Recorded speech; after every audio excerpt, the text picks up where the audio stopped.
Polisi menangkap 2 orang pencuri motor yang beraksi di Jalan Indraloka 1, RT 08, 10, Wijaya Kusuma, Grogol Petamburan, Jakarta Barat. Kanit Reskrim Polsek Tanjung Duren, AKP Mubarak mengatakan pihaknya meringkus pelaku di rumah kontrakannya yang terletak di Kecamatan Kebon Jeruk, Jakarta Barat pada Jumat, tanggal 4 Juni tahun 2021, malam.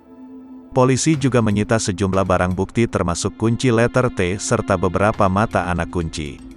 Namun, Mubarak menyatakan pihaknya belum dapat mengungkap lebih jauh terkait kasus ini. Sebelumnya diberitakan, Ade Irfan, korban dari pencurian, menyatakan bahwa motornya hilang setelah diparkir seharian di depan kontrakannya. Padahal biasanya Ade tidak parkir di lokasi tersebut.